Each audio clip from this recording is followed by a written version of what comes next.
여러분 안녕하십니까? 다시 뵙게 돼 반갑습니다. 최근 몇 년 동안 국제사회의 제재로 김정은의 돈줄이 바짝 마르고 있다는 것은 누구나 아실 겁니다. 일단 코로나가 퍼지기 전인 지난해 북한의 수출은 4년 전인 2015년에 비해서 17분의 1 수준으로 줄어들었습니다.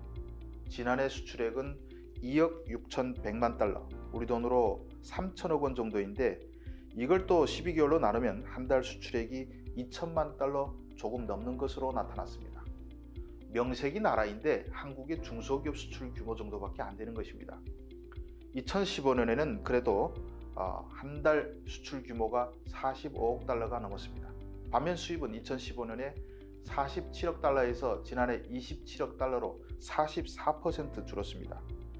수출은 2015년에 5.7% 수준으로 줄었는데 수입은 56% 수준을 유지한 것입니다. 북한은 무역의 95%를 중국에 의존하고 있습니다. 그럼 코로나로 국경을 폐쇄한 올해는 어떻게 됐을까요? 올해는 1월부터 8월 사이 대중수출 액수가 4,192만 달러에 불과합니다. 한 달 평균으로 치면 524만 달러라는 것인데 작년에 비해서 또 4분의 1 수준으로 떨어졌습니다. 반면에 수입은 4억 7천만 달러로 집계됐는데 벌써 1월과 8월 사이에만 4억 달러 적자를 봤다는 뜻입니다. 지난해에는 24억 2,400만 달러의 적자를 기록했습니다. 아마 지금 북한이 중국에 진 적자, 즉 빚은 100억 달러에 육박할 것 같습니다. 심지어 10월에는 무역액이 166만 달러인데 돈이 없으니까 사간 수입 금액은 26만 달러에 불과합니다. 숫자가 막 나오니 재미없으시죠? 아무튼 결론은 북한이 매년 엄청난 달러를 빚지고 있다는 것이고 지금 한 달에 고작 60억 원 정도 수출한다는 뜻입니다. 이렇게 계속 가면 김정은의 주머니가 완전히 마른다는 것은 상식입니다.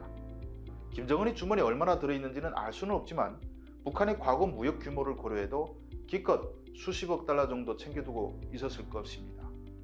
아무리 중국이 뒤에서 몰래 지원을 해주어도 쌀이나 원유를 보내주지 김정은의 주머니에 달러를 직접 넣어주지는 않습니다.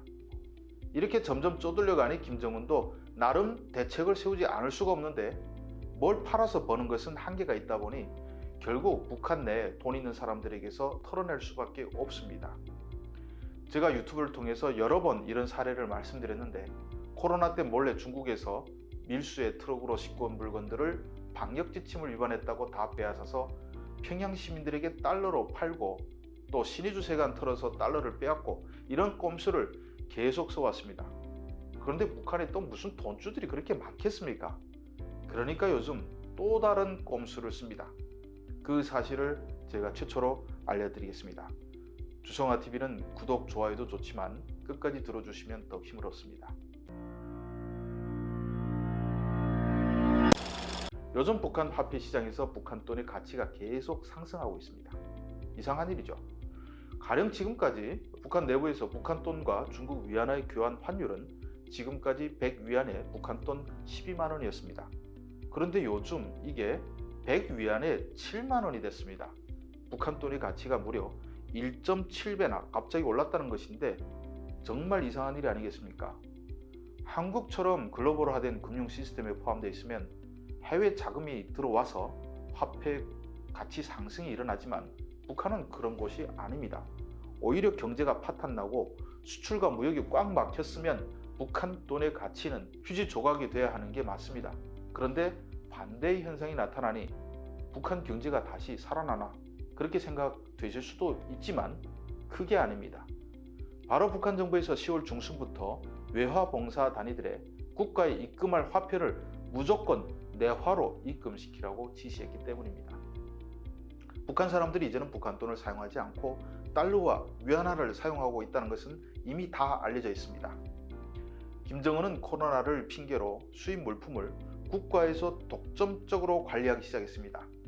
예전에는 무역기관들에서 알아서 들여왔는데 이제는 국가가 수입을 딱 틀어지고 들어온 뒤에 물품을 지방의 상업기관에 나눠줍니다.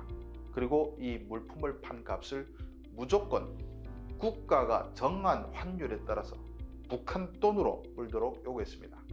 그러니까 어떤 현상이 벌어질까요? 과거에는 12만원짜리 물건을 팔면 지방 상업망에서 정부에 100위안을 내면 됐습니다. 그런데 이제는 12만 원어치 물건을 팔면 이걸 국가가 지정한 환율에 따라서 170위안으로 물어야 한다는 뜻입니다. 물론 중국 돈 170위안을 낼 수는 없으니 국가은행에 가서 170위안 내고 12만 원으로 바꿔야 합니다. 장마당에서 몰래 바꾸다 들키면 외환 시장 교란죄로 걸려서 죽을 수도 있으니까 울며 겨자 먹기로 그렇게 해야 합니다. 그런데 상업 봉사기관들도 바보는 아니니까 자기들이 손해보기 싫으니까 물건값을 올려서 팝니다. 그러니까 공업품 가격이 막 뛰는 것입니다.